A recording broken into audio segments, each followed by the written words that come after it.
الحمدللہ رب العالمین والصلاة والسلام علی اشرف الانبیاء والمرسلین وعلی آلہ واصحابہ اجمعین اما بعد فاعوذ باللہ من الشیطان الرجیم بسم اللہ الرحمن الرحیم الصلاة والسلام علیک یا سیدی یا رسول اللہ وعلی آلک واصحابک یا سیدی یا حبیب اللہ الصلاة والسلام علیک یا سیدی یا نبی اللہ وعلی آلک واصحابک یا سیدی یا نور اللہ۔ فرمان مصطفیٰ صلی اللہ تعالی علیہ وآلہ وسلم، مجھ پر کثرت سے درود پاک پڑھو، بے شک تمہارا درود مجھ پر پڑھنا تمہارے گناہوں کے لیے مغفرت ہے۔ سبحان اللہ، صلو علی الحبیب صلی اللہ تعالی علی محمد صلی اللہ تعالی علیہ وآلہ وسلم۔ نبی علیہ السلام نے ارشاد فرمایا، نیت المؤمن خیر من عملہ، مومن کی نیت اس کے عمل سے بہتر ہے۔ حصول ثواب کے لیے ہم چند اچھی نیتیں کر لیتے ہیں۔ اللہ عز و جل کی رضا حاصل کرنے، ثواب کمانے کی نیت سے میں علم دین حاصل کروں گا انشاءاللہ عز و جل۔ اسی کلاس کے ذریعے سے جو علم دین مجھے حاصل ہوگا اس پر خود بھی عمل کروں گا، اپنے گھر والوں کو بھی بتاؤں گا، اور جہاں جہاں تک یہ مسائل پہنچ سکے میں ان کو انشاءاللہ عز و جل ضرور پہنچاؤں گا انشاءاللہ عز و جل۔ اس کے ذریعے سے جو علم دین میں حاصل کروں گا انشاءاللہ عز و جل اس کو بار بار تکرار کرتا رہوں گا انشاءاللہ عز و جل۔ میرے میٹھے اور پیارے اسلامی بھائیو، الحمدللہ عز و جل، کل ہم نے جو ہے تیمم کا جو باب تھا وہ الحمدللہ عز و جل ہم نے پڑھا اور اس کو ہم نے مکمل کیا۔ اب تک ہمارے کلیئر ہونے والے جو ٹاپکس ہیں اس میں وضو ہے، وضو کے مسائل ہیں، اسی طرح غسل ہے، غسل کے مسائل ہیں، طریقہ کار ہے، فرائض، واجبات، مستحبات، سنن اور ساری کی ساری چیزیں اس میں موجود ہیں، اور اس کے ساتھ ساتھ ہم نے تیمم کے بارے میں بھی پڑھ لیا ہے۔ آج جو نیا ٹاپک ہم پڑھنے جا رہے ہیں، ہم سیکھنے جا رہے ہیں، وہ ہے نجاستوں کا بیان۔ ٹھیک ہے، نجاست کتنی کپڑے پر لگی ہو تو نماز نہیں ہوتی، درہم کیا ہوتا ہے اور اس کی مقدار کیا ہے، گرام میں کیا ہے، پھیلاؤ میں کیا ہے، لیکوڈ میں کیا ہے، یہ ہم انشاءاللہ تعالی آج کے لیکچر میں اس کو کلیئر کرنے کی کوشش کریں گے۔ اسی طرح اگر وقت نے اجازت دی تو کپڑے پاک کرنے کا طریقہ وہ کیا ہے اور اس سے کس طرح جو ہے وہ کپڑے پاک کیے جاتے ہیں اور اس کا طریقہ کار کیا ہے، یہ بھی ہم انشاءاللہ عز و جل سماعت کریں گے۔ اب اس میں یہ بھی ظاہر ہے آپ کو معلوم ہے طہارت میں ہی آتا ہے، اور جب تک پتہ نہ ہو کہ یہ چیز بھی نجاست ہے اور نجس ہو جائے، کر دے گی میرے کپڑوں کو، میرے بدن کو، اور کس طرح سے اس کو پاک کیا جائے گا۔ اب اگر کپڑے پاک ہی نہ ہوئے تو پھر نماز کیسے ہوگی؟ کپڑے پاک ہوں گے تو نماز ہوگی، کیونکہ طہارت تو اولین شرط ہے نماز کی، شرط کے بغیر مشروط نہیں پایا جاتا۔ تو اس لیے یہ ضروری ہے کہ آپ اسلامی بھائی اس موضوع پر بھی توجہ کریں اور اس موضوع کو بغور سماعت کریں۔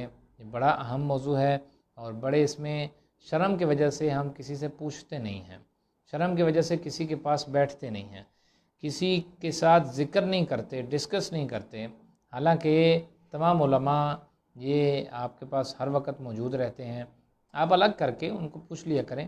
کئی ایسے اسلامی بھائی ہیں، کئی ایسے لوگ ہیں، کئی ایسے عوام الناس میں ہیں، ہم محبت کرنے والے ہیں جو کہ پوچھ لیتے ہیں۔ سوال کرنا تو آدھا علم ہے، تو آدھا علم کیا ہم نہیں لیں گے؟ بالکل لیں گے، اللہ تعالی ہماری خیر فرمائے۔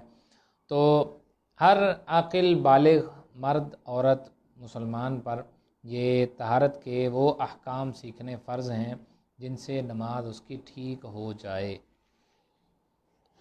تو اب اس میں ہم نجاست کے جو مسائل ہیں وہ انشاءاللہ عز و جل سیکھیں گے اور ان کے بارے میں ہم علم حاصل کریں گے۔ سب سے پہلے نجاست کی دو قسمیں ہوتی ہیں، نجاست غلیظہ ہوتی ہے اور نجاست خفیفہ ہوتی ہے۔ ٹھیک ہے، غلیظہ جو بڑی ہوتی ہے اور خفیفہ جو چھوٹی نجاست ہے۔ ٹھیک ہے، اس میں کئی پھر آگے فردر جو چیزیں ہیں وہ کون سی چیز نجاست غلیظہ میں آتی ہے، کون سی خفیفہ میں آتی ہے، یہ ہم انشاءاللہ عز و جل دیکھیں گے۔ تو اب انسان کے بدن سے جو چیز نکلتی ہے کہ اس سے غسل فرض ہو جاتا ہے، ٹھیک ہے، اس سے وضو ٹوٹ جاتا ہے اور وضو کرنا ضروری ہو جاتا ہے، وہ چیز نجاست غلیظہ ہے۔ ٹھیک ہے، جیسے پخانہ، پیشاب وغیرہ وغیرہ جو ساری اس میں چیزیں ہیں، بہتا ہوا خون ہے، اسی طرح پیپ ہے، منہ بھر قے ہے، اس طرح دیگر جو احکامات ہیں، دیگر جو چیزیں ہیں جو کہ غسل فرض کرتی ہیں اور ان سے ہماری نماز نہیں ہوتی، جائز نہیں رہتی، یا ہمیں نماز ادا کرنے میں رخصت مل جاتی ہے کہ اتنے دن تم نے نماز نہیں پڑھنی، 5 دن 6 دن 7 دن کے بعد تم نے غسل کر کے نماز پڑھنی ہے، وہ جو نجاستیں ہیں ان سے بھی، وہ بھی نجاستیں غلیظہ میں شمار ہوتی ہیں، جو کہ بڑی نجاستیں ہیں، ان کو بھی کپڑے سے ہٹانا اور پاک کرنا ضروری ہے۔ اسی طرح جو خون زخم سے نکلا تو ہے لیکن بہا نہیں، جیسے دیکھنا دیوار پر کوئی شخص جا رہا تھا تو لیکن تھوڑا سا کوئی جھٹکا لگا، رگڑ لگ گئی، اب رگڑ لگنے کی وجہ سے یہ جو اس کا اوپر والی سکن ہے وہ تھوڑی سی ہٹ گئی، رگڑ لگنے سے تھوڑی سی ریڈنس ہو گئی اور خون ظاہر ہوا، تو اس خون کے اگر وہ کسی کپڑے پر لگ بھی گیا، خون ناپاک، وہ پاک رہے گا، یعنی اس کی وجہ سے کپڑا ناپاک نہیں ہوگا اور کپڑے پر لگنے کی وجہ سے کسی قسم کے آزمائش کا سامنا نہیں ہوگا۔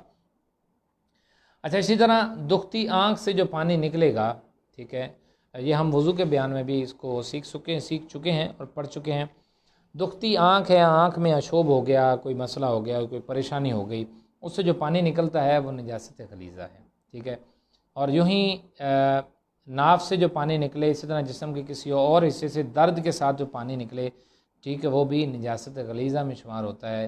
نجاست غلیظہ کا حکم بھی آگے آ جائے گا، ٹھیک ہے، ابھی ہم یہ صرف سیکھ رہے ہیں کہ کون کون سی چیزیں نجاست غلیظہ میں آتی ہیں۔ اب دیکھیں نا، اس میں ہم ناف سے پانی نکل رہا ہے، ٹھیک ہے، یا اور جسم کے کسی حصے سے پانی نکل رہا ہے اور وہ ہے بیماری کی وجہ سے، ہم اس کو اگنور کر رہے ہیں، کپڑوں پر بھی لگ رہا ہے، چل رہا ہے، سب ٹھیک ہے، توجہ نہیں ہے، دھیان نہیں ہے، التفات نہیں ہے۔ اگر ہماری توجہ ہو جائے تو پھر ہم اس کو پاک بھی کریں گے، ہماری نمازیں بھی ٹھیک ہو جائیں گی۔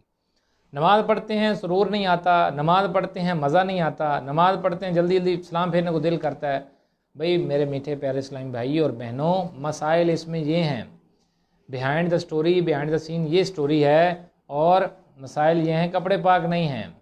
اب دیکھیں نا، ایک شخص وہ دعا مانگتا ہے، اس کی دعا قبول نہیں ہوتی، نبی علیہ السلام نے ارشاد فرمایا ایک شخص صحرا میں جا رہا ہے، وہ اپنے رب سے گڑ گڑا کر دعا مانگتا ہے، جبکہ اس کا لباس حرام کا ہے، اس کے پیٹ میں غذا ہے، اس کا گوشت وہ حرام کا ہے، اس کا اوڑھنا بچھونا حرام کا، تو اس کی دعا کہاں سے قبول کی جائے؟ فَأَنَّا يُسْتَجَابُ لَهُ كَمَا قَالَ رسول اللہ صلی اللہ علیہ وسلم۔ تو یہ قبولیت میں ان چیزیں رکاوٹ ہوتی ہیں، ٹھیک ہے، رکاوٹیں ہماری اپنی طرف سے ہوتی ہیں، وہ رکاوٹیں دور ہو جائیں تو ہمارے مسائل حل ہو جائیں گے، ٹھیک ہے، کاش رکاوٹیں جو ہماری اندر کی رکاوٹیں ہیں وہ دور ہو جائیں، ہمارے اندر کی بیماریاں وہ دور ہو جائیں، باطنی جن کو امراض کہا جاتا ہے، وہ جھوٹ ہے، غیبت ہے، چغلی ہے، حسد، تکبر، وعدہ خلافی ہے، اسی طرح چغلی ہے، یہ چیزیں اللہ تعالیٰ فرمائے کہ ہمیں جو ہے ہم دور کر دیں اس کو، ٹھیک ہے۔ اچھا، اسی طرح آگے بڑھتے ہیں، میں عرض کر رہا تھا کہ دکھتی آنکھ سے، آشوب چشم کی وجہ سے آنکھ میں کوئی مسئلہ ہے، پانی نکل رہا ہے، اب ہمارے پاس کوئی کپڑا نہیں ہے، کیا کیا، یہ پکڑا، صاف کر لیا، ٹھیک ہے، دامن پکڑا، دامن سے صاف کر لیا، کوئی اور کپڑا پکڑا، کپڑے صاف کر لیا، پھر اسی کپڑے سے نماز پڑھ لی، اللہ اکبر، اللہ تبارک و تعالیٰ آپ کی خیر فرمائے، آپ کیا کر رہے ہیں؟ وہ کپڑا جو نجاست والا ہوگا، نجس ہوگا، تو اس طرح کرنے سے اس پر نجاست لگ جائے گی، نجاست لگے گی، نماز نہیں ہوگی، ٹھیک ہے، کیونکہ وہ درہم سے زائد ہوگا نا، تو درہم سے زائد اگر نجاست لگی ہے، درہم کیا ہوتا ہے وہ بھی ہم انشاءاللہ آگے سیکھتے ہیں۔ اچھا، خشکی کا ہر جانور، اس کا بہتا ہوا خون کے ساتھ ایک ایکسٹینشن میں لگا رہا ہوں، کنڈیشن لگا رہا ہوں، خون بہتا ہو، ٹھیک ہے، اب اگر ہمارے جسم پر جو کٹ لگا تھا، خراش لگی تھی، تو اس سے خون جو ظاہر ہوا تھا بہا نہیں ہے، صرف ظاہر ہوا ہے، وہ پاک ہے، یعنی اس کے لگنے سے ناپاکی نہیں آئے گی، لیکن جو اگر بہتا ہوا خون ہے، چاہے انسان کا ہے چاہے حیوان کا ہے، اس سے کپڑا ناپاک ہو جاتا ہے، ٹھیک ہے۔ اسی طرح جو جانور اپنی موت آپ مر گیا، ٹھیک ہے، اب وہ مر گیا ہے، اس کے جسم سے تھوڑا بہت اگر خون نکل آتا ہے، ٹھیک ہے، اسی طرح چربی میں اگر خون لگا ہے، ٹھیک ہے، تو وہ جو خون ہے وہ بھی ناپاک ہوگا، ٹھیک ہے۔ اچھا، اسی طرح حرام جو چپایا ہے، چپایا 4 ٹانگوں والے جانوروں کو کہتے ہیں، حرام جو چپایا ہے، اسی طرح جیسے کتا ہے، شیر ہے، لومڑی ہے، بلی ہے، اور اسی طرح چوہا، گدھا، خچر ہے، ہاتھی ہے، یہ جتنے بھی چوپائے ہیں، ان سب کا پخانہ، پیشاب اور ان کا جو گوبر ہے، اونٹ کی جیسے لید ہوتی ہے، یہ سب نجاست غلیظہ میں شمار ہوتے ہیں، ٹھیک ہے۔ اور ہر حلال چوپائے کا پخانہ جیسے بیل، گائے، بھینس، ان کا گوبر اور بکری اور اونٹ کی مینگنی، یہ بھی جو ہے وہ نجاست غلیظہ میں شمار ہوتے ہیں، ٹھیک ہے۔ نجاست غلیظہ کا حکم بھی ہم انشاءاللہ عز و جل سماعت کریں گے۔ ابھی اذان ہو رہی ہے تو اذان کا جواب دینے میں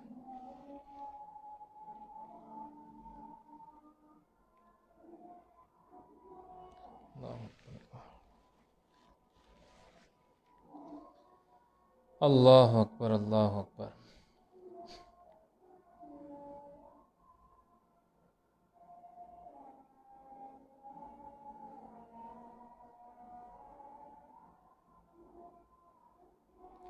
اللہ اکبر، اللہ اکبر۔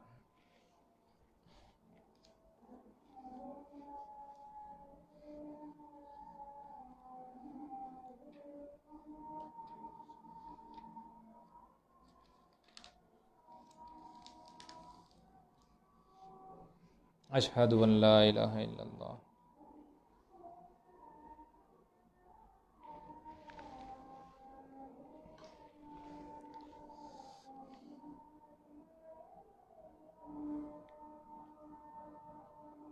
اشہد ان لا الہ الا اللہ۔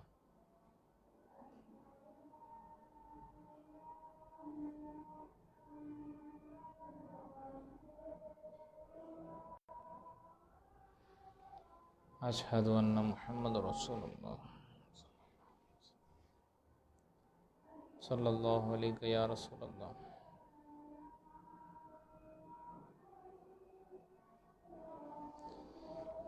صلی اللہ علیہ وسلم، صلی اللہ علیہ وسلم۔ قرۃ عینی بک یا رسول اللہ، قرۃ عینی بک یا رسول اللہ۔ اللہم متعنی بالسمع والبصر۔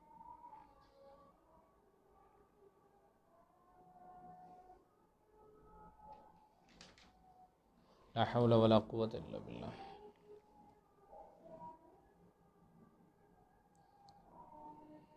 ما شاء اللہ کان وما لم یشاء لم یکن۔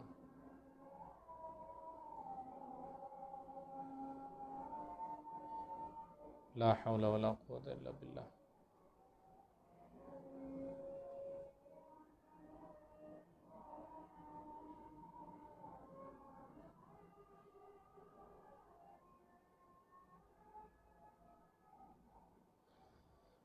لا حول ولا قوة الا باللہ۔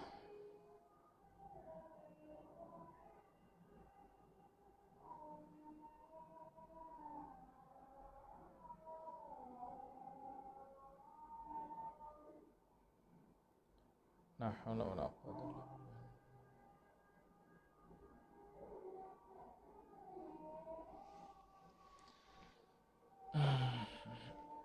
اللہ اکبر، اللہ اکبر، اللہ اکبر، اللہ اکبر۔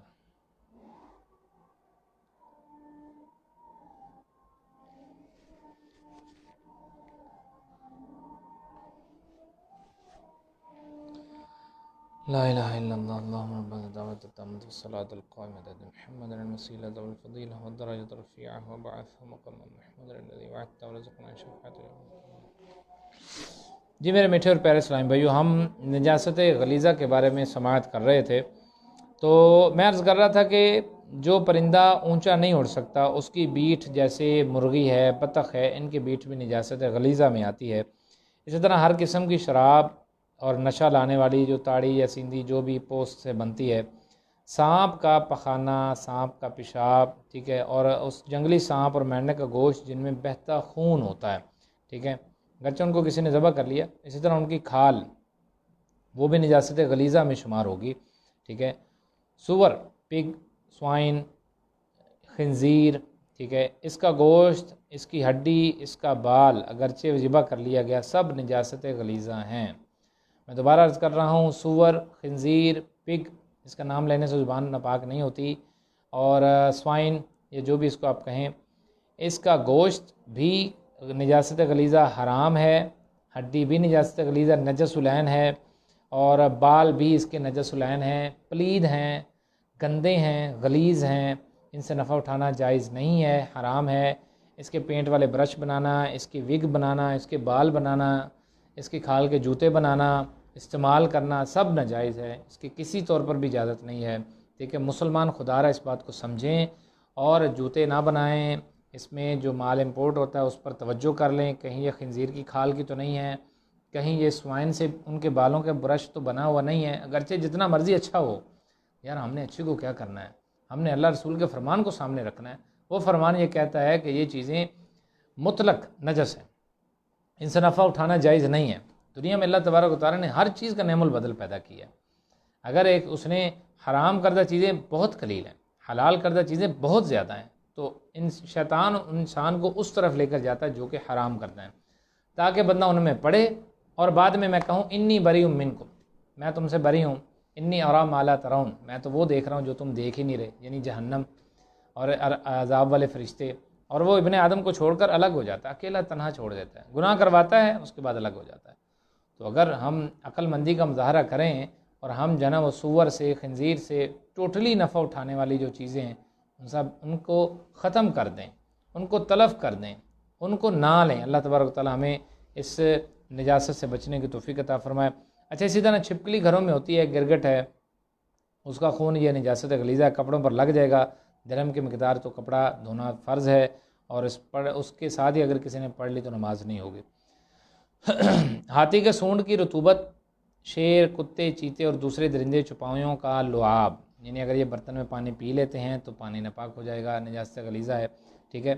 اچھا، اکثر عوام میں مشہور ہے کہ دودھ پیتے بچے چونکہ کھانا نہیں کھاتے اور اس لیے ان کا معدہ اتنا نہیں ہوتا، تو اگر وہ پیشاب کریں گے تو وہ پیشاب ناپاک نہیں ہے، یعنی وہ کپڑوں پر لگ جائے خیر ہے، نماز پڑھ لیں گے، کیوں؟ اس سے کہتے ہیں جی بچنا بڑا دشوار ہے۔ اب بچوں کو اٹھاتے ہیں تو بچہ ظاہر پیشاب تو کر دیتا ہے۔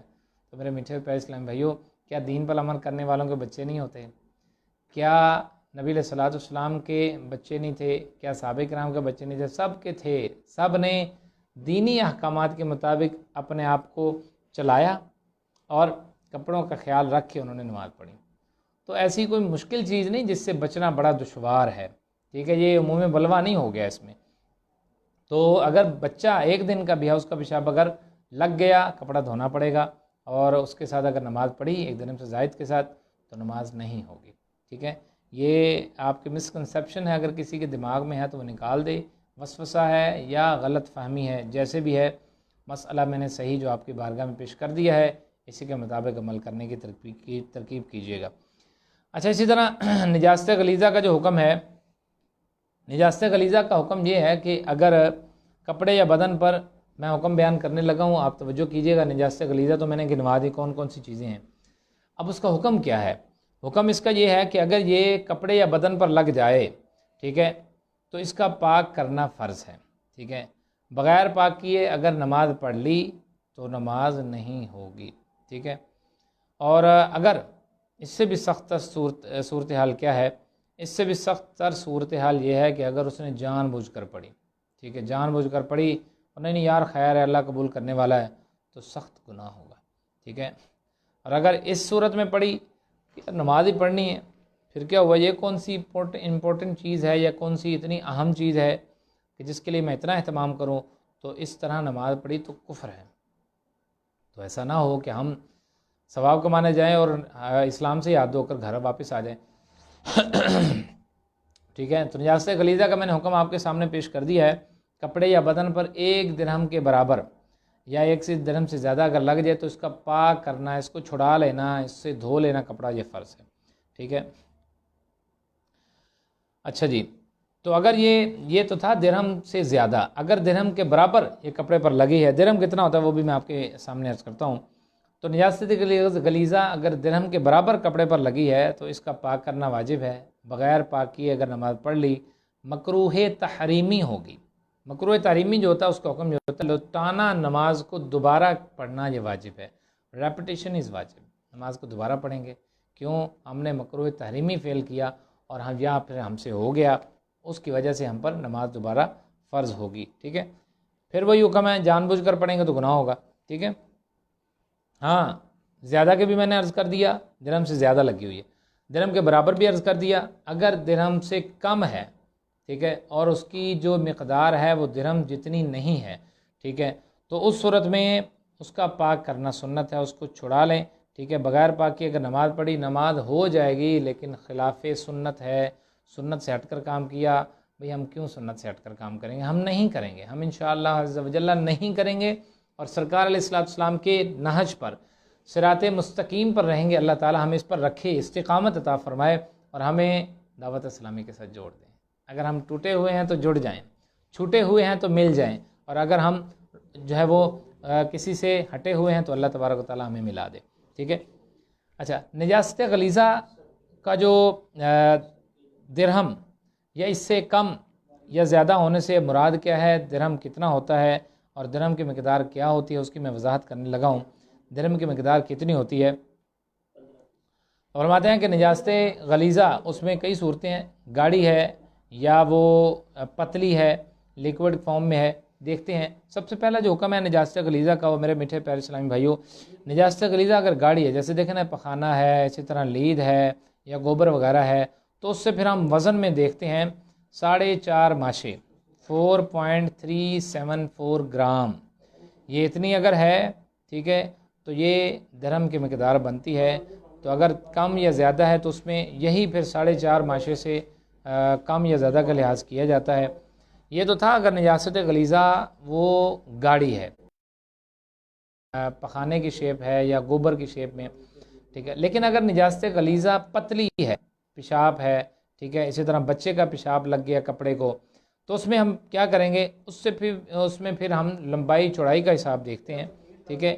ہتھیلی کو خوب پھیلانا ہے، دیکھیں نا جیسے میں نے خوب پھیلا لی، اس پر آپ نے پانی ڈالنا ہے، ہتھیلی کو خوب پھیلا کر اس پر آہستگی سے پانی ڈالیں، جتنا پانی ٹھہر جائے، اس پر سٹے کر جائے، رک جائے، اتنا آپ نے درہم کی مقدار اس کو تصور کر لینا۔ کتنا آسان طریقہ ہے۔ اگر نجاست غلیظہ پتلی ہے اور اس کا پتہ نہیں چل رہا کہ کتنی ہو، تو پھر جو ہے نا وہ درہم کی مقدار کے برابر ہوگی، اور درہم کی مقدار کے برابر ہوگی تو اس کو ہٹانا واجب ہے۔ ویسے نماز پڑھیں گے تو مکروہ تحریمی ہے، اور اگر ویلیو لیس جان کر نماز پڑھی تو کفر ہو جائے گا۔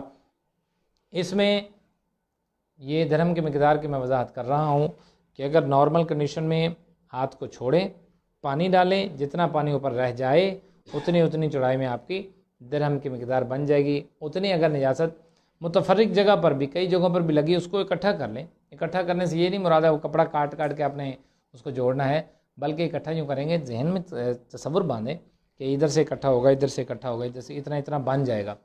تو یہ عمومی اگر بن جاتا ہے تو نماز نہیں ہوگی، واجب ہے کہ اس کو چھڑائیں۔ اگر اس سے بڑھ گئی تو پھر آپ کو پتہ ہے فرض ہے، درہم سے زیادہ ہے فرض ہے ہٹانا، درہم کے برابر ہے ہٹانا واجب ہے، درہم سے کم ہے تو ہٹانا سنت ہے، ٹھیک ہے۔ اچھا، یہ تو ہو گیا نجاست غلیظہ۔ امید ہے آپ کو سمجھ آ گئی ہوگی۔ کچھ سوالات ہیں آپ کے ذہنوں میں کہ بھئی یہ چیز ایسے ہے، یہ چیز ایسے ہے، تو آپ کر سکتے ہیں انشاءاللہ تعالی۔ آخری 10 منٹوں میں 10 منٹس میں اس کا انشاءاللہ تعالی جواب دیا جائے گا۔ تو نجاست خفیفہ کی طرف بڑھتے ہیں، ٹھیک ہے۔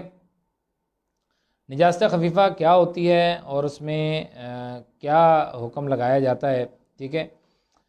نجاست خفیفہ جن جانوروں کا گوشت حلال ہے، اس کا حکم ذرا ہلکا ہوتا ہے، نجاست غلیظہ کا حکم ذرا سخت ہوتا ہے۔ تو نجاست خفیفہ یعنی کہ ہلکی نجاست، چھوٹی نجاست، small little bit you can say, آپ ہر طریقے سے اس کو ڈیفائن کر سکتے ہیں۔ تو جن جانوروں کا حلال ہے، جیسے دیکھیں نا گائے، بیل، بھینس، اور مسلمان جن جانوروں کا گوشت جو ہے نا وہ کھاتے ہیں، بکری یا اونٹ وغیرہ ہے، ٹھیک ہے، ان کا پیشاب ہے، نیز گھوڑے کا پیشاب ہے، اور جس پرندے کا گوشت حرام ہے وہ شکاری ہو، جیسے باز ہے، عقاب یا ایگل جسے کہتے ہیں، چیل ہے، شکرا باز ہے، کوا ہے، یا شکاری نہ ہو، تو ان تمام کی بیٹ نجاست خفیفہ ہے، ٹھیک ہے۔ نجاست خفیفہ کا جو میں نے حکم ہے وہ میں آپ کے سامنے رکھتا ہوں۔ اس کا حکم یہ ہے کہ کپڑے کے جس حصے یا بدن کے جس عضو میں لگی ہو نا، اس کی چوتھائی سے کم ہو تو معاف ہے۔ جیسے دیکھیں یہ آستین ہے، ٹھیک ہے، آستین یہاں سے لے کر یہاں تک ہوتی ہے، ورنہ تو پورا بازو اس میں شامل ہو جائے گا، تو آستین اتنی ہوتی ہے، جتنا جو ہے نا وہ کونی نظر آ رہی ہے اس کو آستین کہتے ہیں۔ تو آستین میں اگر نجاست خفیفہ لگ گئی ہے، ٹھیک ہے، تو اگر آستین کو آپ نے 4 ڈیوائڈ کر لینا، تو اگر 1/4 سے وہ کم ہے تو معاف ہے، 1/4 سے کم میں لگی ہے تو معاف ہے۔ نجاست خفیفہ، یاد رکھیے نجاست خفیفہ، آگے میں ڈیٹیل سے ذکر کرتا ہوں۔ کچھ یہ چند چیزیں ابھی آپ کے سامنے رکھی ہیں، بھئی یہ نجاست غلیظہ ہیں یا یہ نجاست خفیفہ ہیں، یہ صرف سمجھانے کے لیے عرض کیا ہے۔ آگے ایک لمبی لسٹ آ رہی ہے، یہ خفیفہ ہے، یہ غلیظہ ہے، یہ خفیفہ ہے، یہ غلیظہ ہے، اس کا یہ حکم ہے، اس کا یہ حکم ہے، اس حوالے سے یہ مسئلہ ہے، اس کو یہ ایسے پاک کرنا ہے، ٹھیک ہے۔ کپڑے بھی پاک کریں گے انشاءاللہ تعالی، اس کا بھی طریقہ میں انشاءاللہ تعالی آپ کی بارگاہ میں رکھتا ہوں۔ اچھا، اب بڑھتے ہیں اپنے موضوع کی طرف۔ دامن میں لگی ہے، دامن دیکھیں یہ گھیرا ہوتا ہے، ٹھیک ہے، آگے والا یا پیچھے والا۔ تو اگر دامن میں لگی ہے تو دامن کو بھی آپ نے 4 حصوں میں ڈیوائیڈ کر لینا ہے۔ چوتھے حصے میں لگی، اس سے کم میں لگی ہے تو معاف ہے۔ کون سی نجاست؟ خفیفہ۔ اگر کم میں لگی ہے نماز پڑھ لیں گے، نماز ہو جائے گی۔ ہاں البتہ یہ آپ نے سوچنا ہے کہ اگر پوری چوتھائی میں لگی ہے تو بغیر پاکی یہ نماز نہیں ہوگی، ٹھیک ہے۔ 1/4 اس کو آپ نے ڈیوائیڈ کر لیا، تقسیم کر لیا، حصوں میں بانٹ لیا، اور چوتھائی حصے سے کم میں لگی ہوئی ہے، پڑھ لیں گے نماز ہو جائے گی، لیکن پھر بھی پاک کر لینا بہتر ہے۔ اگر چوتھائی میں لگی ہے تو نماز پڑھیں گے نہیں ہوگی، ٹھیک ہے۔ پڑھ لی نماز، بعد میں پتہ چلا اس کا بھی حکم آگے آ رہا ہے۔ اچھا، جانور جو ہے وہ جگالی کرتے ہیں، خوراک کھا لیتے ہیں اس کو پھر منہ میں لا کر اس کو چباتے رہتے ہیں، جیسے گائے بھینس ہے، اسی طرح اونٹ بھی ایسے کرتا ہے، اور دیگر جو جانور ہیں، ٹھیک ہے، ان کی جگالی کا بھی وہی حکم ہے جو ان کے پخانے کا ہے، یعنی وہ ناپاک ہے، ٹھیک ہے۔ اسی طرح پتا، جانور کا پتا، اس میں سے گرینش پانی نکلتا ہے، ٹھیک ہے، یا اس میں کہتے ہیں کہ زہر ہوتا ہے، ٹھیک ہے۔ تو پتے کا بھی وہی حکم ہے جو پیشاب کا ہے، ٹھیک ہے۔ تو حرام جانوروں کا پتا نجاست غلیظہ ہے، اور حلال جانوروں کا پتا کا جو پانی ہے وہ نجاست خفیفہ ہے۔ جیسے غلیظہ کا حکم آپ کو پتہ چل گیا نا کہ درہم کی مقدار اگر لگی ہے تو چھڑانا واجب، نماز پڑھ لیں گے مکروہ تحریمی ہوگی۔ اور نجاست خفیفہ کا دامن کی یا اس حصے کی چوتھائی سے کم لگی معاف، چوتھائی کے برابر ہے تو معاف نہیں، نماز پڑھیں گے نہیں ہوگی، ریپیٹیشن از واجب، دوبارہ پڑھنا ضروری ہوگا، ٹھیک ہے۔ اب بڑھتے ہیں جی جانوروں کی جو قے ہوتی ہے، ٹھیک ہے، وہ جانور کی اگر جو قے ہے وہ اس کی بیٹ کا حکم رکھتی ہے، جس کی بیٹ جو ہے وہ پاک ہے، جیسے چڑیا ہے، کبوتر ہے، تو اس کی قے بھی پاک ہے، اور جس کی نجاست خفیفہ ہے جیسے باز یا کوا، اس کی قے بھی نجاست خفیفہ ہے، ٹھیک ہے۔ اللہ اکبر۔ اچھا، اسی طرح قے سے مراد کیا ہوتا ہے؟ وہ کھانا پانی وغیرہ ہے جو معدے سے باہر نکلے، ٹھیک ہے۔ اور جس جانور کی بیٹ ناپاک ہے اس کا پوٹا نجاستوں کی جگہ ہے، پوٹے سے جو چیز باہر آئے گی وہ ظاہر ہے خود بخود نجس ہو جائے گی، ٹھیک ہے، یا نجس سے مل کر باہر آئے گی، ٹھیک ہے۔ تو اس میں بہرحال جو بیٹ کا ہی حکم رکھے گی اور وہ نجاست ہی کہلائے گی۔ خفیفہ میں اگر آتی ہے تو خفیفہ، اگر غلیظہ میں آتی ہے تو غلیظہ۔ لیکن اگر کوئی ایسی چیز ہے وہ جو پوٹے میں پہنچی نہیں ہے، اس کے اوجڑی میں، چھوٹی ہے تو اس کو ہم پوٹے کہتے ہیں، اوجڑی عام الفاظ میں اگر آپ کو سمجھ نہیں آ رہی تو اس کو اوجڑی، یا اس کی جو وہ جگہ جہاں پر نجاست جمع ہوتی ہے اگر وہاں پر پہنچی نہیں ہے کہ پہلے ہی باہر نکلے، جیسے دیکھیں نا مرغی نے پانی پیا بھی گلے میں تھا کہ اس کو کھانسی وغیرہ آ گئی، ٹھیک ہے، یا پھندا سا لگ گیا اور وہ جو ہے نا وہ پانی اس نے نکال دیا، ٹھیک ہے، پانی باہر آ گیا، تو اب وہ دیکھیں نا معدے میں نہیں گیا، وہ پہلے ہی باہر آ گیا ہے، تو یہ بیٹ کا حکم نہیں رکھے گی، ٹھیک ہے۔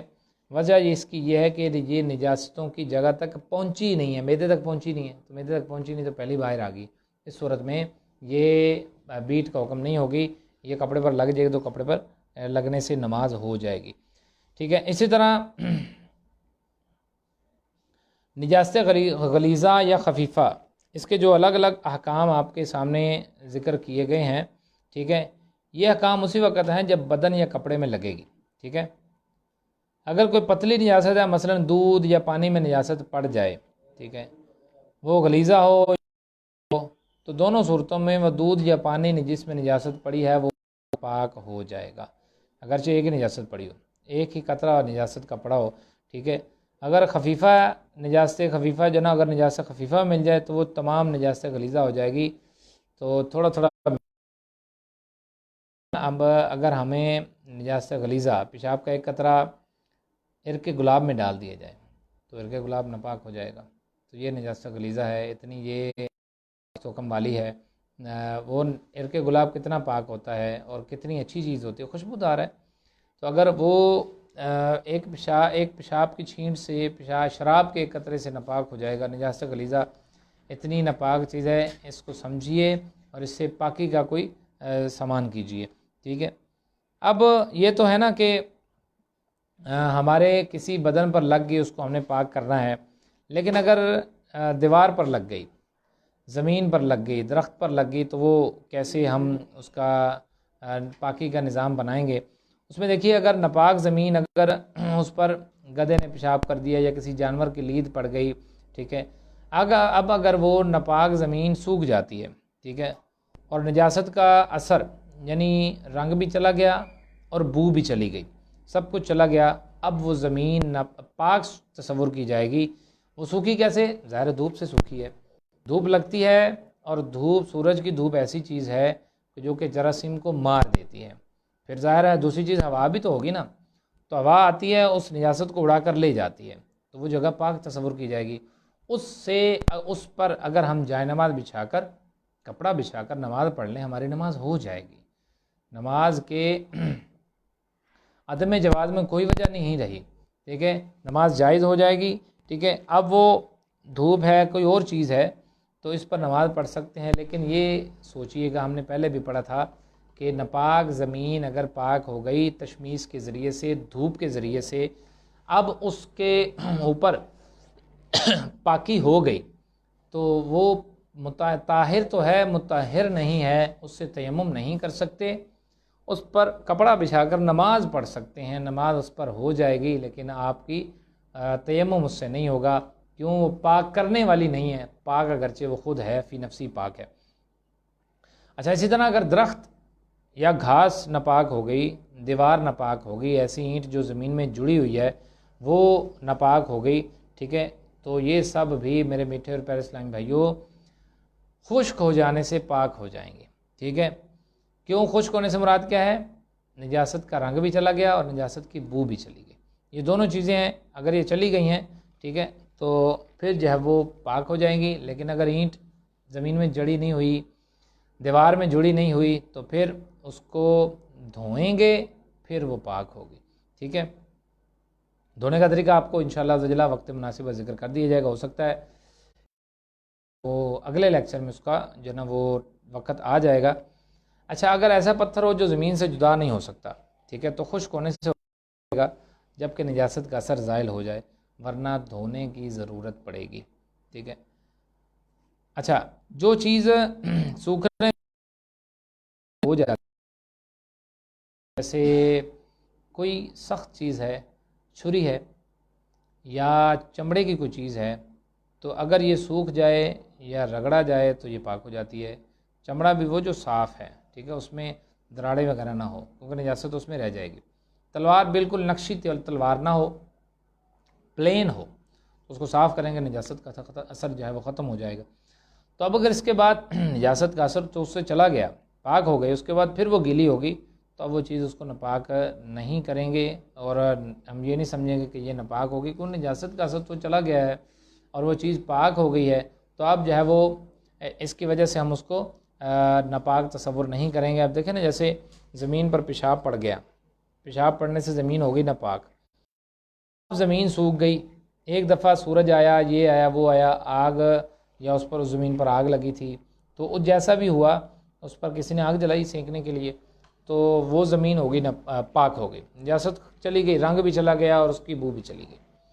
اب وہ زمین پاک متصور کی جائے گی، کسی وجہ سے پھر گیلی ہو گئی، بارش ہو گئی، کسی نے دھویا فرش، پھر گیلی ہو گئی، تو اس کو پاک نہیں شمار کرنا، وہ زمین پاک تصور کی جائے گی۔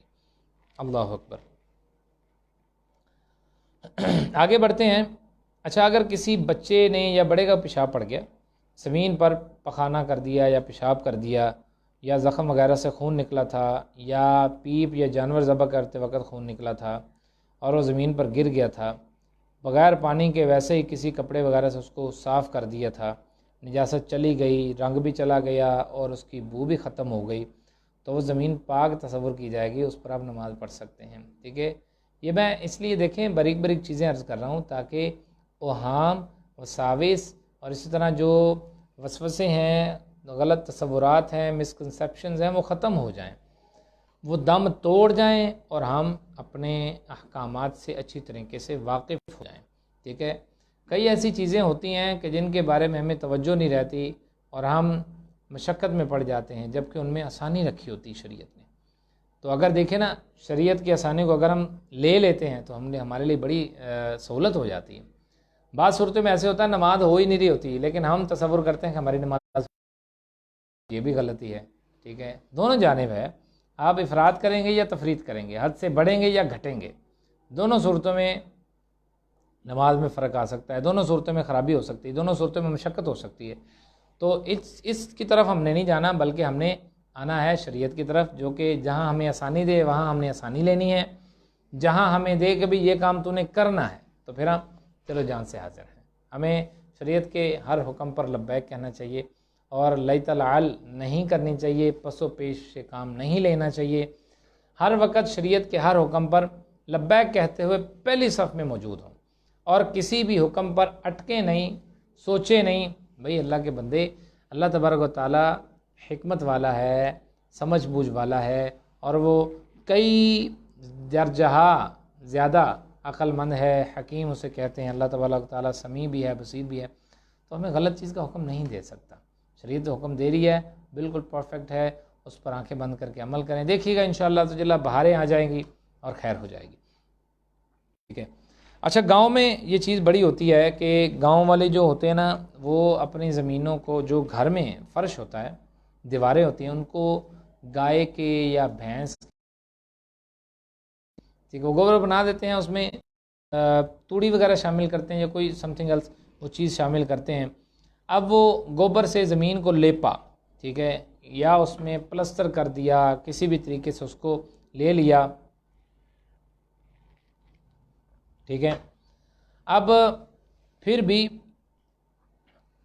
بغیر جائے نماز بچھائے اس زمین پر نماز نہیں پڑھ سکتے، ٹھیک ہے۔ وہ لیپی کی سوکھ بھی گئی ہے، سورج بھی اس پر کئی دفعہ آ کر جا چکا ہے، دھوپ بھی لگ چکی ہے، سب کچھ ہو چکا ہے، ہوا بھی گزری ہے، سب کچھ ہو چکا ہے، لیکن پھر بھی زمین پر کچھ بچھائے بنا اس پر نماز نہیں ہوگی، ٹھیک ہے۔ ہاں، البتہ ایسی زمین ہے کہ جو گوبر سے لیپی گئی ہے، ٹھیک ہے، اس کے سوکھنے کے بعد آپ اس پر کوئی موٹا کپڑا، جانماز جیسے موٹی ہوتی ہے، نہیں جانماز موٹا کپڑا آپ اس پر بچھا لیتے ہیں، لیکن پھر بھی احتیاط یہی ہے، میں عرض کروں، پہلے کوئی اور کپڑا بچھائیں، اس کے اوپر جانماز بچھائیں۔ بارش شریعت میں یہ مسئلہ لکھا ہوا ہے، دو کپڑے ہیں اور ان کا نیچے والا کپڑا ناپاک ہے، اوپر والا پاک ہے، اور دونوں آپس میں جڑے نہیں ہوئے، الگ الگ ہیں، تو نیچے والا بھلے ناپاک ہے، یہ تھوڑا بہت ہو جائے گا تو اس کی وجہ سے اوپر تک اثر نہیں آتا، اوپر والے کپڑے پر نماز جائز ہے، کوئی حرج نہیں ہے، بارش شریعت میں یہ مسئلہ لکھا ہوا ہے۔ استر اور اس طرح دوسرا جو اوپر والا کپڑا ہے، تو اس سے اس پر نماز پڑھ سکتے ہیں، لیکن یہ شرط ہے کہ پلیدی یا نجاست اوپر والے کپڑے تک سرایت نہ کرے، آئے نہیں، سفر نہ کرے، ٹھیک ہے۔ اس چیز کو ذرا غور و خوض میں رکھیے گا، نظر میں رکھیے گا۔ اچھا، چمگادڑ کی بیٹ یہ اندھیرے میں نکلتا ہے، سورج سے بڑی اس کو دشمنی ہے، اور اس میں نا اس کی آنکھیں سورج کو دیکھتی نہیں ہیں، تو اگر دیکھیے مشہور شعر بھی ہے، اس میں صدر شریعہ نے بھی بہار شریعت میں اس کو نقل کیا ہے کہ اگر اس میں ترجمہ میں آپ کو بارگاہ میں پیش کرتا ہوں کہ اگر چمگادڑ کی آنکھیں سورج کا انکار کرتی ہیں تو اس سے سورج کا نہ ہونا لازم نہیں آتا، بلکہ سورج تو اپنی جگہ پر موجود ہے۔ تو اسی طرح کوئی لوگ ہوتے ہیں جو کہ دین سے دور ہوتے ہیں، اب وہ اگر دین سے دوری کی وجہ سے دین کا انکار کر دیں تو پھر اس میں ان کا قصور ہے، دین کا قصور نہیں، دین تو اپنی جگہ موجود ہے، ہر روز سورج آتا ہے، ہر روز جاتا ہے۔ اب اگر ایک مینڈک وہ کسی کنویں میں موجود ہے، اس نے نا اس کی چاروں طرف دیواریں ہیں، گول دیواریں ہوتی ہیں جیسے آپ کو پتہ ہے کنویں کی، اب وہ مینڈک نے دیکھا ہی وہ کچھ ہے، وہ باہر گیا نہیں، اس کو آپ کہیں نا بھائی جان کہ سورج ہوتا ہے ایک اور وہ آتا ہے، اس کی وجہ سے روشنی ہو جاتی ہے، پھر وہ غروب ہو جاتا ہے، پھر چاند آتا ہے، وہ اس کا انکار کر دے گا، وہ کہے گا نہیں، دنیا جو ہے وہ دیواروں ہی دیواروں پر مشتمل ہے، وہ دیواریں ہی ہوتی ہیں، اس سے ہٹ کر کچھ نہیں ہے، جب کہ آپ جانتے ہیں، بخوبی واقف ہیں، سورج موجود ہے، چاند موجود ہے، اور اسی طرح سب کائنات کا نظام رب واحدہ لا شریک کے حکم سے چل رہا ہے۔ اب اس کو کیا کریں، اس مینڈک کو باہر نکال کے اس کی آنکھیں کھولیں اور اس کا سورج کی طرف منہ کریں، تو آفتاب آمد دلیل آفتاب کا آنا ہی اس کی آنے کی دلیل ہے۔ اس کو اپنا آپ ثابت کرنے کی حاجت نہیں ہے، جب وہ اس کی آنکھیں بند ہوں گی نا آفتاب کی گرمی یا روشنی کی وجہ سے، پھر وہ خود ہی مان جائے گا، ٹھیک ہے۔ تو اسی طرح کوئی مسئلہ اپنی جگہ پر موجود ہوتا ہے، اگر ہم نے نیا سنا ہے تو اس میں بھائی ہمارا قصور ہے، بتانے والے عالم قصور نہیں ہے۔ کبھی آپ تو نیا مسئلہ لے آئے ہیں، جبکہ یہ مسئلہ تو ہم نے کبھی آج تک سنا ہی نہیں ہے۔ میں بڑی عاجزانہ التجا آپ کی بارگاہ میں پیش کر رہا ہوں، دیکھیے نیا مسئلہ ہو اس کو کہیں سے ہم نے آج تک تو نہیں سنا، کسی اور عالم دین سے پوچھ لیں، دارالفتہ سے پوچھ لیں، آپ کی ایکسیس میں ہے، موبائل ہر ایک کے پاس ہے، نمبر ملائیں، پوچھ لیں حضور یہ مسئلہ سنا ہے کہ ایسے ہی ہے، وہ آپ کی رہنمائی کر دیں گے۔ تو اس میں فوراً اس کا انکار نہ کریں، ٹھیک ہے، جب تک آپ کو جزم نہ ہو، اور جزم بھی ایک درجہ ہے یقین کا، پہنچتے بھی ٹائم لگتا ہے، تو وہ ظاہر عالم دین کو ہی ہو سکتا ہے جزم، لکھا پڑھا سنا تو یہ تب ہے کہ جب ہمیں اپنے حافظے پر یقین ہو۔ تو اگر نیا مسئلہ سنا ہے اور آپ کی ساری زندگی علماء کی خدمت میں گزری ہے، آپ سمجھتے ہیں یار میں نے کافی مسئلے سنے ہیں لیکن یہ مسئلہ میرے لیے نیا ہے، آپ دارالفتہ پہنچیں، موبائل ہے آپ کے پاس، کال کر لیں، تصدیق کر لیں، ٹھیک ہے، بجائے اس کے کہ آپ بھری محفل میں کہیں جی آپ تو نیا مسئلہ بیان کرتے ہیں، ان کی دل شکنی ہو سکتی ہے، حوصلہ شکنی ہو سکتی ہے، ٹھیک ہے۔ تو اسی طرح سب کے سامنے ایسا کہنا یہ مناسب بھی نہیں ہے۔ بعد میں اگر آپ کو ویریفائی ہو جائے کہ یہ مسئلہ غلط تھا تو ان سے عرض کرتے ہیں حضور یہ مسئلہ ایسے تھا، ایسے بیان ہو جاتا تو مدینہ وہ بھی آپ کی بات انشاءاللہ تعالی اگر آپ پیار سے کریں گے نا تو انشاءاللہ مان جائیں گے۔ میں اکثر اوقات یہ کہا کرتا ہوں کہ اگر آپ سمجھانے والے کو درستی، سختی، مار پیٹ کے ساتھ سمجھائیں گے نا تو باپ اگر ایسا کرے گا تو اس کا بیٹا بھی اس کی بات نہیں مانے گا، دوسرے افراد تو بڑی دور کی بات ہے، ٹھیک ہے۔ ہم نکلے ہیں دوسروں کو سمجھانے، بھئی اپنا بیٹا بھی اگر ہو سختی سے سمجھائیں وہ نہیں مانے گا، ٹھیک ہے۔ اب اگر آپ نے غیروں کو سمجھانا ہے، اپنے بیٹے سے قریب تو کوئی نہیں ہوتا، آپ اس سے ہٹ کر جو دور کے رشتے ہیں ان کو سمجھانا ہے، گلی محلے والے ہیں، نمازی ہیں، ان کو سمجھانا ہے تو ظاہر ہے آپ نرمی سے سمجھائیں گے، سختی سے تو نہیں سمجھائیں گے۔ آپ نے طوطے کی طرح بننا ہے جو مرچیں کھا کر بھی میٹھی زبان بولتا ہے، ٹھیک ہے۔ اسی لیے اب دیکھیں نا، اگر ایک شخص کڑوا بولتا ہے اور وہ شہد بیچتا ہے، اس کا شہد بھی نہیں بکتا، لیکن اگر ایک شخص میٹھا بولتا ہے اور وہ مرچیں بیچتا ہے، اس کی مرچیں بھی بک جاتی ہیں۔ وجہ کیا ہے؟ زبان کی تاثیر ایسی ہے جو کہ بڑے بڑوں کو پگھلا کر موم کی طرح نرم کر دیتی ہے۔ کاش کہ اگر ہماری زبان سے ہر وقت پھول جھڑیں اور کسی کی دل آزاری سے، کسی کی حوصلہ شکنی سے، کسی کے دل کو توڑنے کا سبب ہماری ذات نہ بنے، ہمارے الفاظ نہ بنے۔ اور یاد رکھیے یہ الفاظ ایسے ہوتے ہیں تلوار سے بھی زیادہ سخت ہوتے ہیں، تیز ہوتے ہیں، جو کہ ہڈیاں بھی توڑوا دیتے ہیں اور رشتے بھی چھڑوا دیتے ہیں، اپنوں کو بھی دور کر دیتے ہیں۔ اللہ تعالی ہمیں ان سے بچنے کی توفیق عطا فرمائے۔ تو چمگادڑ سے میں عرض کر رہا تھا کہ چمگادڑ جو ایسا جو پرندہ ہے جو کہ اندھیرا پسند ہے، رات کو یہ نکلتا ہے، ٹھیک ہے، اس کی پیدائش بڑی عجیب ہے، اور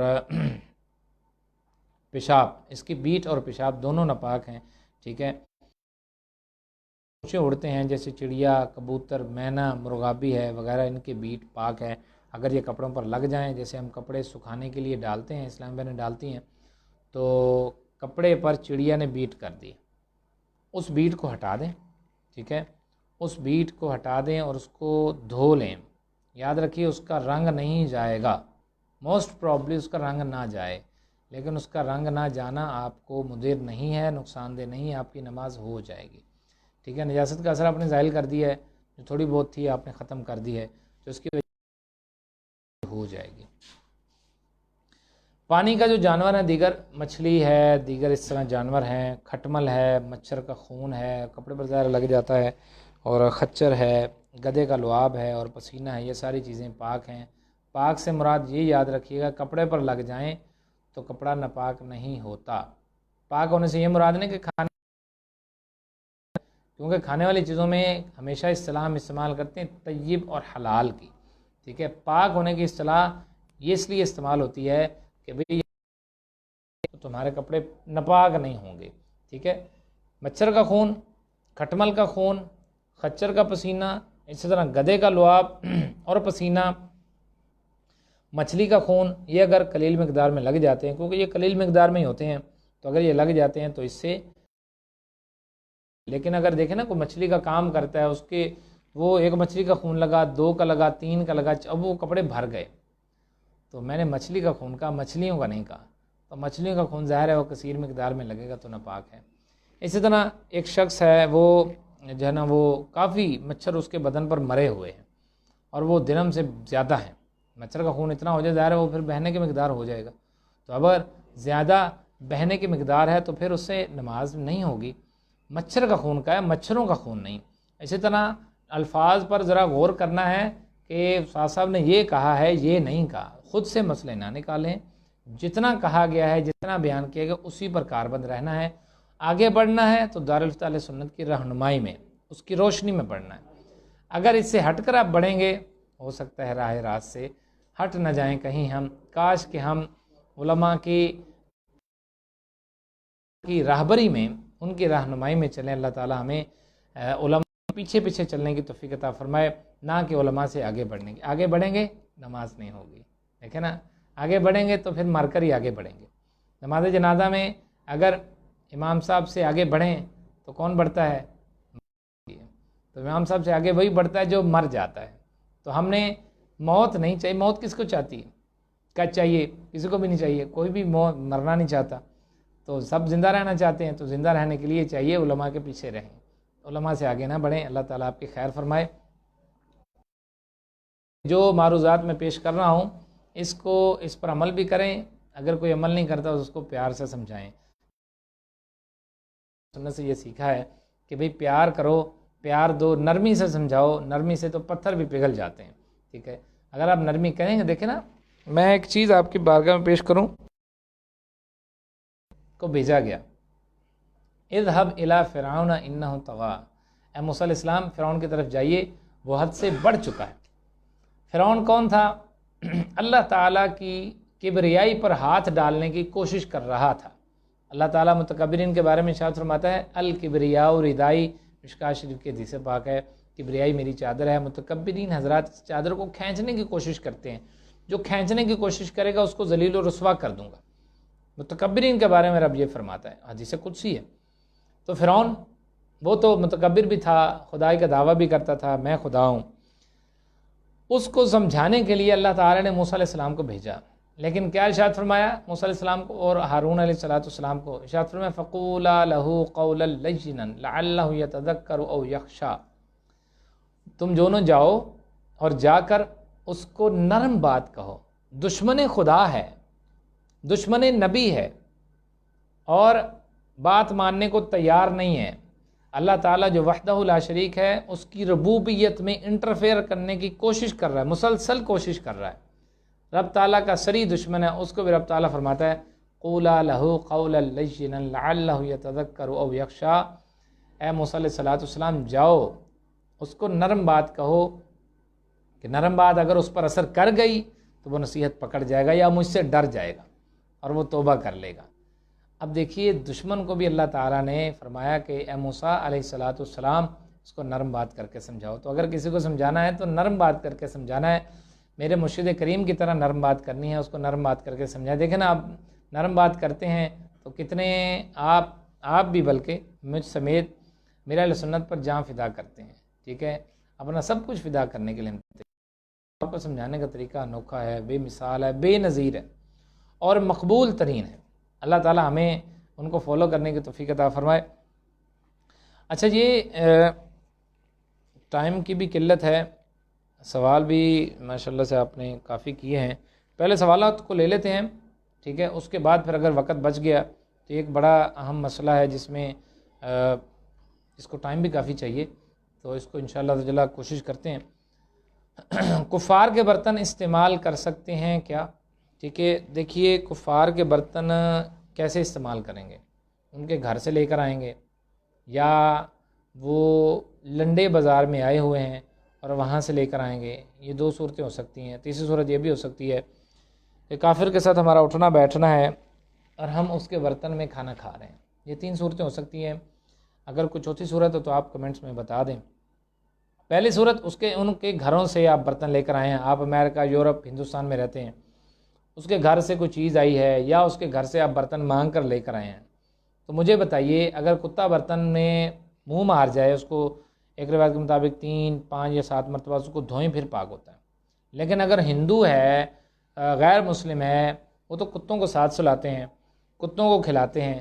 اگر اسی برتن میں اس کے کتے نے کھایا ہو یا کتا کھا گیا ہو، ان کیس اس نے پاک ہی نہ کیا ہو یا ایک دفعہ دھویا ہو، ایک دفعہ دھونے سے تو پاک نہیں ہوتا. اب مجھے بتائیے کیسے پاسبلٹی ہے کہ ہم مسلمان اس کے برتن میں کھائیں. دوسری صورت، اس کے ساتھ بیٹھ کر کھائیں. کفار کے ساتھ بیٹھ کر کھانا کیا جائز ہے یا نہیں؟ اللہ تعالیٰ ارشاد فرماتا ہے، یا ایھا الذین آمنوا لا تتخذوا اليہود والنصارى اولیاء. قرآن سے پوچھ لیجئے، میں اپنی طرف سے نہیں کہتا. اے ایمان والو، مفہوم عرض کرتا ہوں، اے ایمان والو، نصارہ اور یہود کو دوست نہ بناؤ. تو نصارہ اور یہود اس میں فکس ہیں. فکس اس معنی میں نہیں کہ نصارہ اور یہود کو دوست نہ بناؤ، ہندو کو بنا لو، ٹھیک ہے. اسی طرح چکڑالوی کو بنا لو، نیچریوں کو بنا لو، دہریوں کو بنا لو، ایتھسٹ کو بنا لو، لبرلز کو بنا لو. ایسا نہیں مراد. وہ بندہ جو کہ کافر ہے ان کو دوست نہیں بنانا. تو اب اگر فیکٹری میں ہم کام کرتے ہیں، ساتھ میں ایک غیر مسلم بھی ہے، تو اگر ہمیں اپنے اوپر پکا یقین ہے، ٹھیک ہے، پکا یقین ہے کہ میں اس کے مذہب میں نہیں جاؤں گا، اس کو اپنی طرف لے آؤں گا، اور یہ پکا یقین یاد رکھیے شیخ الحدیث تک وہ بکھر چکے ہیں. کئی جو نا وہ مثالیں موجود ہیں. جامع شرائط پیر رسالہ، اس میں ایک خاقان نامی شیخ الحدیث کا واقعہ موجود ہے کہ جو کہ شیخ الحدیث ہے لیکن پھر بھی وہ کسی کو مسلمان کرتے کرتے خود عیسائی ہو گیا. اب اللہ کے بندے، شیخ الحدیث وہ پھسل رہے ہیں، تو ہمیں اور آپ کو کیسے اپنے آپ پر یقین ہے کہ ہم مسلمان ہی رہیں گے؟ اللہ اکبر. تو اب یہ دیکھیے، ایسا نہ ہو کہ ہم اپنے آپ پر یقین کر کے ہم کہیں یار ہم کافر کو اپنے طرف لے آئیں گے. دیکھ لیں، پھر بھی حکم جو ہی ہے میں نے آپ کی بارگاہ میں پیش کر دیا. اچھا، تیسرا حکم، تیسری صورت کہ اس کے گھر سے برتن لے کر آئے یا اس کے ساتھ بیٹھ کر کھائے یا اس کے ساتھ کوئی پیار محبت بڑھایا. تو یہ تینوں صورتوں میں خطرہ ہی خطرہ ہے. تو خطرے سے ہم نے بچنا ہے، کوشش کریں اس سے دور رہیں، ٹھیک ہے. اچھا، آؤٹ آف کنٹری ہاسپٹل میں یا ہوٹل کے برتن ہیں. اچھا، کفار کا ہوٹل ہے یا کفار کا ہاسپٹل ہے، ٹھیک ہے. تو ہاسپٹل میں تو برتن اپنے ہی ہوں گے، کفار کے تو نہیں ہوں گے. اپنے برتن لے کر جائیں گے. یا ڈسپوزیبل کوئی چیز ہے اس میں کھانا آتا ہے، تو وہ تو ظاہر نیا ہے، کفار کے استعمال میں نہیں رہا، اس میں امن ہے. اگرچہ کافر نے بنایا ہے اور وہ چیز بھی ایسی ہے جو کہ حرام چیز سے نہیں بنا، جو حرام چیزیں ان سے نہیں بنا. لیکن یاد رکھیے، کافر کے ہوٹل سے کھانا کھانا بڑا تشویشناک صورتحال ہے. میں شاید وقت بھی بڑا کم ہے، اس موضوع کو صرف تھوڑا ٹچ کرتے ہیں. کافر اگر کسائی ہے، قصاب ہے، اس سے گوشت لینا بھی جائز نہیں. ہو سکتا ہے کہ یار اس نے ذبح نہ کیا ہو صحیح طریقے سے، ذبح شرعی سے ذبح نہ کیا ہو. بڑی عید پر نا کیا ہوتا ہے، جو غیر مسلم حضرات ہیں وہ دیہڑی لگانے کے لیے گلی محلوں میں کسائی بن کر وہ آ جاتے ہیں اور وہ ہمارے جانور کو ذبح کرتے ہیں. کیا آپ اپنے 60-70 ہزار کا جو جانور اس کے ہاتھ میں دے دیں گے؟ لو جی اس کو حرام کر دو؟ نہیں دیں گے. تو پھر آپ کیوں نہیں توجہ کرتے کہ یار ہو سکتا ہے اس کو تکبیر نہ کہنی آتی ہو، کسی عالم دین کو بلا لیں، وہ چھری پھیر دیں. تو ایسا ہوتا ہے. ہم کون سا کسائی کا دین مذہب پوچھتے ہیں کہ یار تم مسلمان بھی ہو یا نہیں، ٹھیک ہے. تو ایسا نہیں کرنا. ان کے ہوٹل میں کھانا نہ کھائیں. کیوں؟ وجہ ایسی ہے کہ گوشت کھائیں گے، ہو سکتا ہے انہوں نے ذبح شرعی سے حلال نہ کیا ہو، ذبح نہ کیا ہو، پھر ظاہر ہے مسئلہ تو آ جائے گا.